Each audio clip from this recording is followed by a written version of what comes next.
Hi everyone, my name is Alysa Wishingrad. I'm the author of The Verdigris Pawn, and I am going to read the first chapter for you today.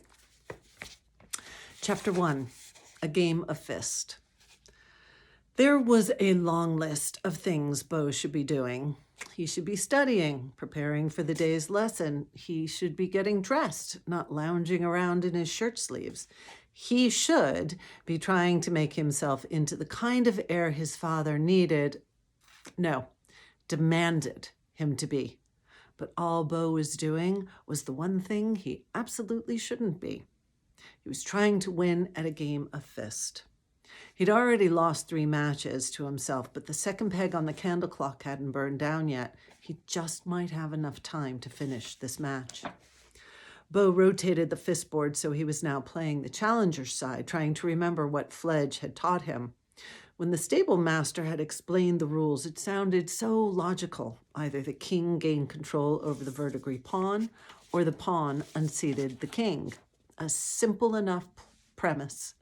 What wasn't simple was keeping all the rules, strategies, and exceptions to the rules straight. By positioning the ace between the king and his front guards, Beau was certain he was setting the challenger's side up for victory. Yet as soon as he pulled his hand back, he realized his fatal mistake.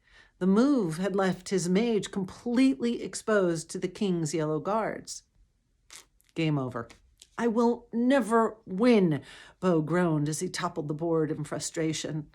But watching the game pieces scatter only made him feel worse. The fist set was the only thing of his mother's he'd had left. He'd never be able to live with himself if anything happened to it.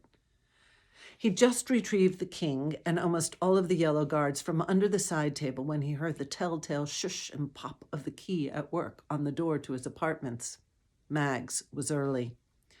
Beau's tutor was many things. Curt, a bit lazy, and all too mercurial. The severity of his punishments varied depending on his mood, but he was also kind on the rare occasion. He was never early. Beau shoved everything under the cushions of his chair, then threw himself on top and started rereading Volume 7 of the histories, the great battles and their heroes, as if he had been there all day. "I'm in here," he called, "reading." But the low-pitched rumble that replied didn't belong to Mags.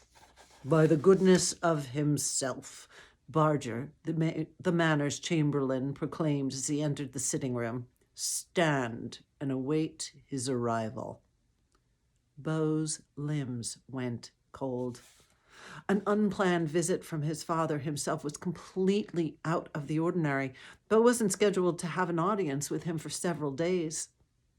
Beau dropped the book on the table and stood waiting as a waft of cloves and the shushing of long velvet robes trailing on the floor heralded himself's arrival. As usual, himself offered his son no greeting or pleasantries while he conducted his steely-eyed inspection. Beau remained motionless as his father's pale gray eyes searched for some imperfection, real or imagined. Then came the frigid touch of those long, thin fingers as they twisted a silver button upright so that the manor's crest stood straight, or tugged at a single stray curl on Beau's head that dared to be 1/8 of an inch longer than the others. "You're surprised to see me," himself said, his expression pinched in disgust. "It's always a good day when you pay me a visit, Father." "Is it?" This was neither a question nor an invitation to respond, for everything himself said was an irrefutable statement of fact. His opinion, the only one that mattered. "Your tutor will not be returning." Beau's stomach soured. How many tutors had himself already fired? Beau had lost count. Yet he'd still been hoping Mags would be the last one, for unlike some of his predecessors, he always allowed Beau time for a daily writing lesson with Fledge. "I thought you'd been pleased with my progress," Beau said. "You thought wrong." Himself nodded to Barger, who stepped forward. "Your tutor was found dead this morning. The fever has now spread from the guards' barracks here at the manor to those in the upper and lower middle lands," the chamberlain intoned. "A few of our outlying cottages were also affected." Beau fought to hold steady, calm. He knew better than to show any emotion in front of his father. Still, news of his tutor's death hit hard. Under all his bluster and posing, Mags had been good to Beau, and Beau would miss him. "May I attend the funeral, please?" Beau asked, but himself had no answer for him. Instead, he turned to his chamberlain and ordered, "Bring it in." Barger summoned a footman carrying a large silver tray set with a pot of hot water, a small bowl of herbs, a single teacup, and a long-handled spoon. The servant placed the tray on the tea table, then quickly scuttled out of the apartment. Himself adjusted the items on the tray in accordance with some measure of perfection only he understood before turning on Beau. "Pour the tea." Beau knew what was coming next, even though he didn't understand why. Himself had already put him through this test once before and was irate when Beau failed. Yet here he was again, trying to prove that Beau was a charmer. "Please, sir, himself cut Beau off with a wave of the hand. "We're going to try something simpler this time, boils. You won't mind, will you, Barger?" "At your service as always, sir." Barger dutifully stepped to the tea tray. "Boils," himself repeated. Even the weakest charmer would have been able to raise oozing boils and sores. "Please, father," Beau pressed, "you cannot think me a charmer, can you?" The vein in the center of himself's forehead began pulsating, a warning that an explosion was close at hand. "Do you dare question me?" "No, sir, never." Beau emptied the bowl of herbs into the pot and stirred while softly repeating, "Boils, boils, sores," although really what he wanted to say was, why? It made no sense at all. The last of the charmers had been killed by himself's own elite guards before Beau even was born. Yet still he stirred. After what he supposed might be a good amount of time, he poured a cup of tea and handed it to the chamberlain. Barger downed the steaming hot brew in one go, as if to prove stupidity was a sign of loyalty. What felt like minutes, hours, lifetimes passed, the tension in the room growing taut enough to crack glass while himself stared at his chamberlain's face. "Check your hands, check your legs," he barked. And yet the chamberlain remained, as he had always been, unblemished, at least on the outside. "You are useless," himself shouted. "You are unlike me in every way and far too much like her. Except where it would matter the most." Beau's stomach twisted.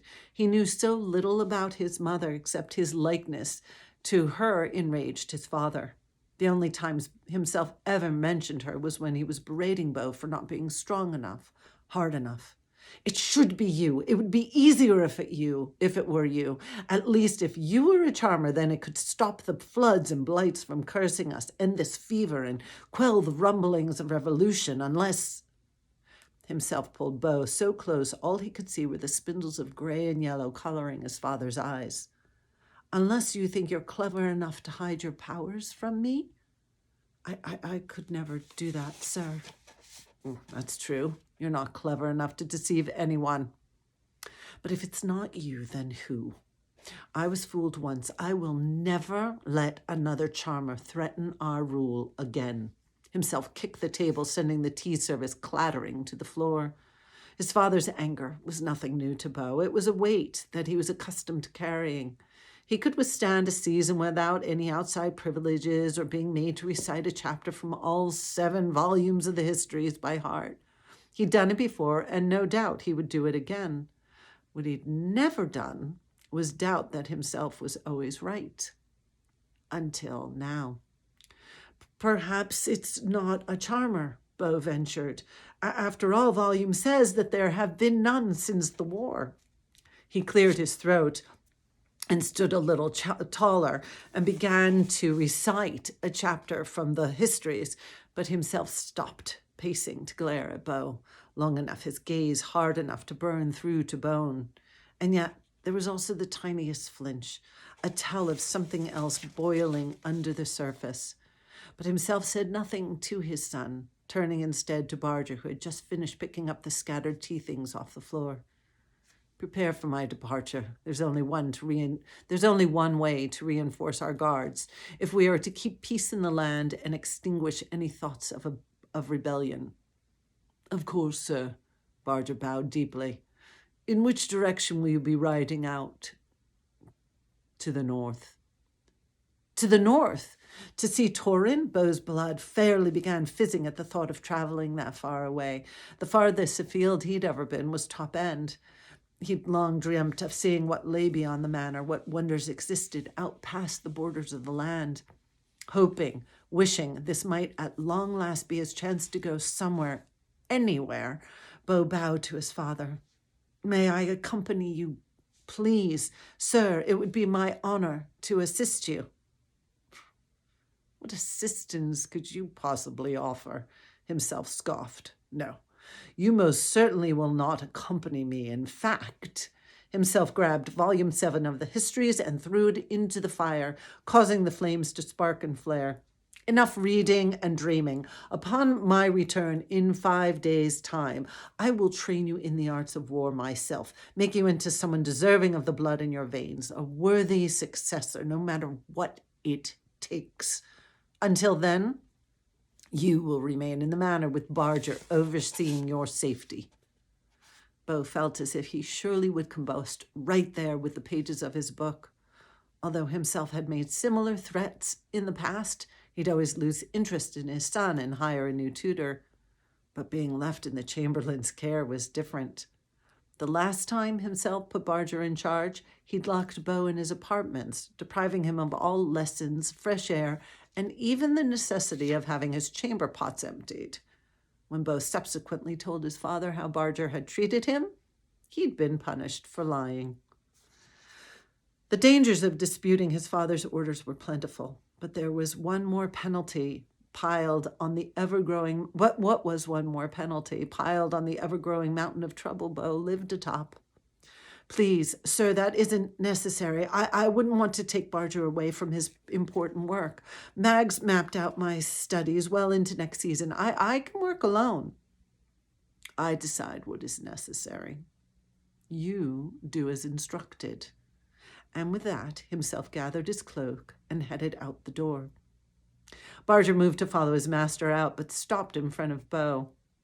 His red hair pulled tightly back in a braided queue, the Chamberlain bore an uncanny resemblance to an equally nasty bird, the red-throated napper.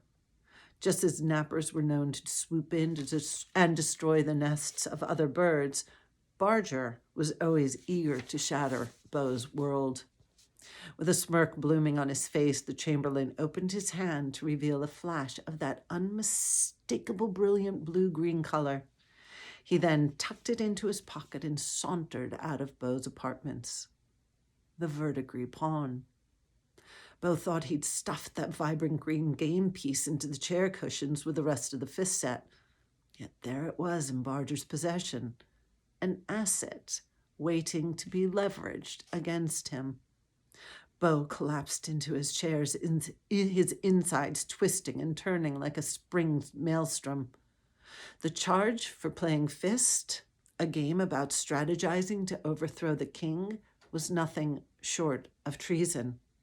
Anyone caught playing it, whether the lowliest pig keeper or Himself's own heir, would be considered a traitor and would pay the ultimate price for their crime.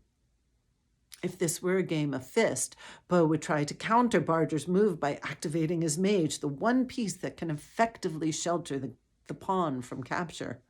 Or he could try to find a way to move his ace into a position where it could capture 4 of the king's guards within a 2-square radius.